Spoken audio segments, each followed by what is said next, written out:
राधे राधे दोस्तों, हमारे चैनल में आप सभी का स्वागत है। दोस्तों, सावन का पवित्र महीना वर्ष 2026 में 30 जुलाई दिन गुरुवार से प्रारंभ होकर 28 अगस्त दिन शुक्रवार को समाप्त होगा और इसी अंतिम दिन रक्षाबंधन का पावन त्यौहार भी मनाया जाएगा।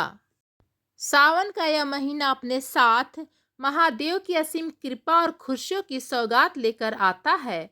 लेकिन इस दौरान की गई छोटी सी भूल भी भोले बाबा को नाराज कर आपका व्रत को खंडित कर सकती है।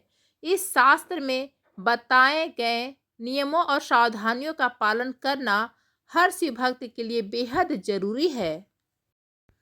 इस पावन महीने में कुल 4 सोमवार पड़ेंगे, जिसमें पहला सोमवार व्रत 3 अगस्त, दूसरा 10 अगस्त, तीसरा 17 अगस्त और चौथा सोमवार व्रत 24 अगस्त को रखा जाएगा। सावन के सोमवार का व्रत कुंवारी कन्याओं, सुहागन महिलाओं, पुरुषों और बालकों सभी के लिए मनचाहा जीवन साथी पाने, पति की दीर्घायु और भाग्य का परिवर्तन के लिए सर्वश्रेष्ठ आध्यात्मिक अवसर माना गया है, क्योंकि इस महीने में वर्षा ऋतु की आगमन से प्राकृतिक अत्यंत सुंदर हो जाती है और स्वयं भगवान धरती पर आकर भक्तों के घर में वास करते हैं। शास्त्रों के अनुसार व्रतधारी को कभी भी किसी से उधार या पड़ोसियों से मांग कर फल आदि नहीं खरीदने चाहिए, क्योंकि इससे व्रत जूठा और अपवित्र हो जाता है। साथ ही व्रत के दिन नाशपाती का सेवन वर्जित है और इसे शिवलिंग पर भी नहीं चढ़ाना चाहिए, क्योंकि इसके नाम में ही नाश शब्द जुड़ा है। इसके अतिरिक्त लंबे समय से रखे हुए कुट्टू या सिंघाड़े के आटे का उपयोग नहीं करना चाहिए, क्योंकि इसमें सूक्ष्म कीड़े पड़ जाते हैं, जिन्हें खाना मांसाहार और घोर पाप के समान माना जाता है। इसलिए हमेशा ताजे आटे का ही प्रयोग करें। शिवलिंग या शिव प्रतिमा के पास कभी भी जूते चप्पल लेकर न जाएं, क्योंकि चमड़ा अशुद्ध होता है और इससे देव शक्तियां नष्ट हो जाती हैं। महिलाओं को मासिक धर्म की अवस्था में मंदिर जाने, शिवलिंग को छूने, पूजा पाठ करने, तुलसी में जल डालने से पूरी तरह बचना चाहिए, क्योंकि ऐसा करने से घर में दरिद्रता आती है। दोस्तों, वास्तु शास्त्र और गरुड़ पुराण के अनुसार शिवलिंग से निरंतर तीव्र ऊर्जा का संचार होता है। इसे घर में स्थापित शिवलिंग पर नियमित जलाधार अनिवार्य है। यदि आप रोज जल अर्पित नहीं कर सकते तो घर में शिवलिंग स्थापित न करें, अन्यथा विनाश की स्थिति बनती है। दोस्तों, भगवान शिव और गणेश जी की प्रतिमा को कभी भी तुलसी के पौधे के पास या उसमें नहीं रखना चाहिए और ना ही शिवलिंग पर तुलसी दल अर्पित करना चाहिए, क्योंकि शिव जी और तुलसी का बैर माना गया है। इसके अलावा तामसिक भोजन या मांस का सेवन करने के बाद मंदिर या पूजा स्थल में प्रवेश करना घोर पाप माना गया है और ऐसा मनुष्य नरक का भागी बनता है। सावन भगवान शिव को सदैव स्वच्छ, अखंडित और बिना कटे फटे 3 पत्तियों वाले सुंदर बेलपत्र ही अर्पित करने चाहिए, क्योंकि कटी फटी पत्तियां चढ़ाना शिव भगवान का अपमान माना जाता है। यदि नए बेलपत्र ना मिले तो दूसरों के चढ़ाए हुए बेलपत्रों को ही शुद्ध जल से धोकर पुनः अर्पित किया जा सकता है। पौराणिक मान्यताओं के अनुसार बेलपत्र चढ़ाने से शिव जी का मस्तक शीतल रहता है, दरिद्रता दूर होती है और शिव भगवान के अवतार हनुमान जी भी प्रसन्न होते हैं। बेल के वृक्ष के मूल भाग में संसार के समस्त तीर्थ माने जाते हैं और जो व्यक्ति गंध पुष्प से इसके मूल की पूजा करता है, उसके मृत्यु के बाद शिवलोक मिलता है। साथ ही घर के बीचों बीच या पूर्व दिशा में बेल का वृक्ष लगाने से धन की कभी कमी नहीं होती। शास्त्रों के अनुसार चतुर्थी, अष्टमी, नवमी, चतुर्दशी, अमावस्या, संक्रांति और सोमवार के दिन बेलपत्र नहीं तोड़ना चाहिए, इसलिए इन्हें एक दिन पूर्व ही तोड़कर रख लेना चाहिए। सावन के महीने में यदि आपके दरवाजे पर साक्षात नंदी महाराज आ जाएं और चौखट पर सिंह मारने लगे तो उन्हें तिलक लगाकर मीठा भोग अवश्य खिलाएं, क्योंकि साक्षात शिव जी के आगमन का संकेत है। इसी प्रकार सपने में शिवलिंग या महादेव के दर्शन होना जीवन के कष्टों के अंत का सूचक है। सावन में यदि नीलकंठ पंछी घर की छत पर आकर बैठ जाए तो उसे भगाए नहीं, क्योंकि उसे महादेव का प्रतीक माना जाता है, जिसके दर्शन पाकर ही श्री राम भगवान ने रावण पर विजय प्राप्त की थी। घर में अचानक काले सांप निकलना या सपने में नाग नागिन के जोड़े को देखना भी अत्यंत शुभ और शिव कृपा का लक्षण है। सावन के सोमवार को डमरू और घंटियों की मधुर ध्वनि सुनाई देना इस बात का संकेत है कि भोलेनाथ आपकी भक्ति से प्रसन्न हैं और जल्द ही आपका आर्थिक संकट दूर कर सुख समृद्धि प्रदान करेंगे। शिव पुराण, लिंग पुराण और विष्णु पुराण के अनुसार मंदिर में गरुड़ घंटी का नाद करने से उसी समय पृथ्वी पर हो रहे समस्त तीर्थ साधकों की साधना और दोनों का पुण्य फल तुरंत आपके खाते में आ जाता है। शिव मंदिर में 3 बार ताली बजाने से भी वहां हो रहे भजनों और अभिषेकों का संपूर्ण पुण्य प्राप्त होता है और भाग्य प्रबल होता है। परंतु बच्चों को खेलने की गरुड़ घंटी कभी नहीं देना चाहिए। घंटी बजाने का शुभ समय सुबह 4 बजे से 11 बजे तक और शाम को 6 बजे से 11 बजे से पहले तक माना गया है।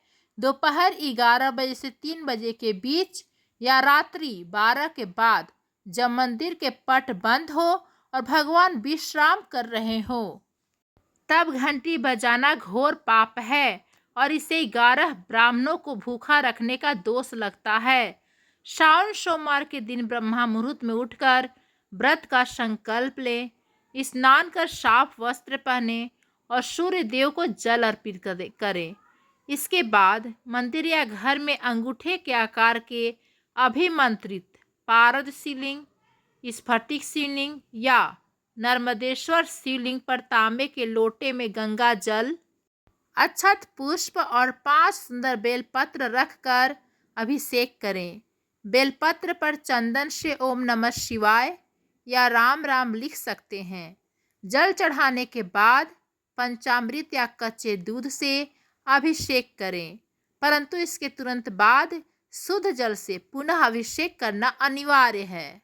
इसके बाद भोले बाबा के विग्रह को स्वच्छ कपड़े से पोंछकर चंदन से त्रिपुंड बनाएं। जनेऊ, पुष्प, भांग, धतूरा, आंकड़े की फूलों की माला, रुद्राक्ष और आपसी मधुर संबंधों के लिए शहद अर्पित करें तथा धूप दीप जलाएं।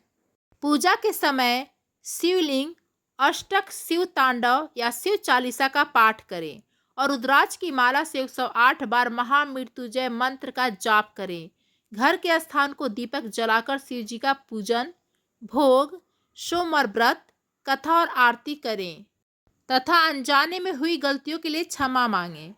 श्रावण में आध्यात्मिक विकास के लिए गुरु मार्गदर्शन लें और घर को साफ सुथरा रखकर सुबह शाम धूप जलाएं और ओम नमः शिवाय का जाप करें। पूरे महीने मांस, मदिरा, लहसुन और प्याज से दूर रहकर शुद्ध सात्विक भोजन या फलाहार और अंत में व्रत का जो भी संकल्प ले उसे पूरा करें और यदि असमर्थ हो तो बिना संकल्प के पवित्र आचरण के साथ श्रद्धापूर्वक नियमों का पालन करें। तो दोस्तों, ये थी श्रावण व्रत की संपूर्ण जानकारी। कैसी लगी आप सभी को संपूर्ण जानकारी कमेंट्स करके जरूर बताइएगा। तो दोस्तों, आगे हम शिव भजन प्रस्तुत करते हैं। यदि आप सभी को पसंद आता है तो प्लीज़ दोस्तों हमारे चैनल को like, comment, share and subscribe जरूर कर लीजिएगा।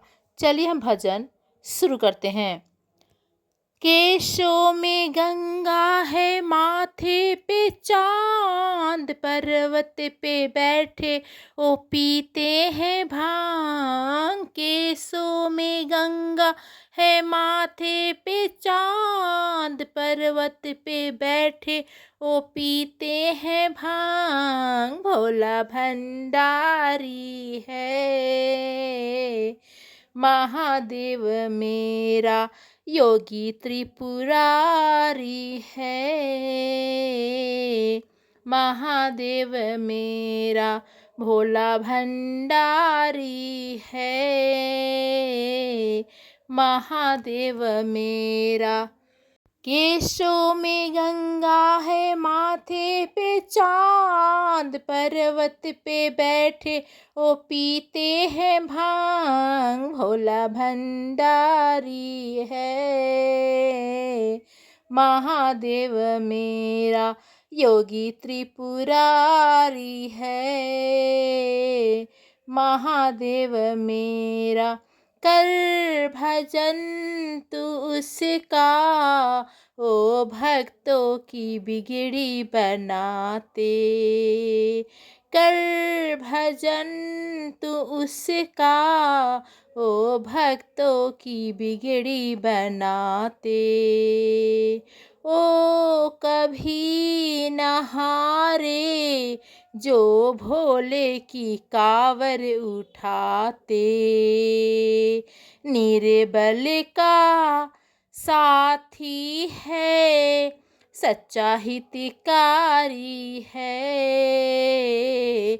महादेव मेरा भोला भंडारी है। महादेव मेरा सच्चा हितकारी है। महादेव मेरा भोला भंडारी है।